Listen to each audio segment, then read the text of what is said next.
আসসালামু আলাইকুম। ওয়ালাইকুম আসসালাম। হুজুর, আমাকে তারাবির নামাজের নিয়ত শিখিয়ে দেন। তারাবি নামাজের নিয়ত হল নাওয়াইতু আন উসাল্লিয়া লিল্লাহি তাআলা রকাআতাই সলাতিত তারাবি সুন্নাতু রসুলিল্লাহি তাআলা মুতাওয়াজ্জিহান ইলা জিহাতিল কাবাতিশ শরীফাতি আল্লাহু আকবার। হুজুর, বাংলায় কিভাবে পড়তে হবে? শোনো, বাংলা সবার জন্য না, যারা আরবি পারে না তাদের জন্য। বাংলায় নিয়ত হল আমি কিবলামুখী হয়ে আল্লাহর সন্তুষ্টির জন্য 2 রাকাত তারাবি সুন্নাহ নামাজ আদায় করছি। আল্লাহু আকবার। আচ্ছা হুজুর, 4 রাকাত পরপর কি দুরুদ পড়তে হয়? 4 রাকাত পরপর এই দুরুদ পড়তে হয়।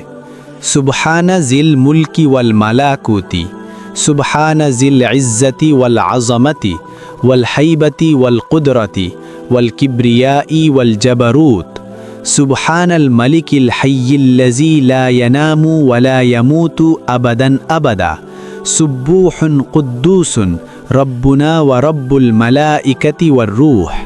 হুজুর, দুরুদ পড়া শেষ হলে দুহাত তুলে কি দোয়া পড়তে হয়? হ্যাঁ, দুহাত তুলে দোয়া পড়তে হয়। কি দোয়া পড়তে হয় হুজুর, আমাকে শিখিয়ে দেন। আল্লাহুম্মা ইন্না নাসআলুকাল জান্নাতা ওয়া নাউযু বিকা মিনান নার ইয়া খালিকাল জান্নাতি ওয়ান নার বিরহমাতিকা ইয়া আজিজু ইয়া গফফার। তারাবি নামাজির মুনাজাত। ইয়া করিমু ইয়া সত্তার, ইয়া রহিমু ইয়া জব্বার, ইয়া খালিকু ইয়া বার। আল্লাহুম্মা আজিরনা মিনান নার ইয়া মুজিরু ইয়া মুজিরু ইয়া মুজির বিরহমাতিকা ইয়া আরহামার রাহিমিন। হুজুর, কষ্ট করে তারাবির পর বিতর নামাজের নিয়মটা বললে ভালো হতো। 20 রাকাত তারাবি শেষ করার পর 3 রাকাত বিতর নামাজ পড়া ওয়াজিব।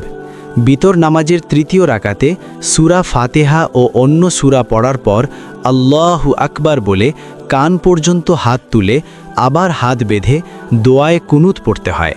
প্রিয় বন্ধুগণ, আমি আব্বাস জালালি এতক্ষণ ছিলাম আপনাদের সাথে। আপনাদের কোনো কিছু জানার থাকলে কমেন্ট করুন। ধন্যবাদ।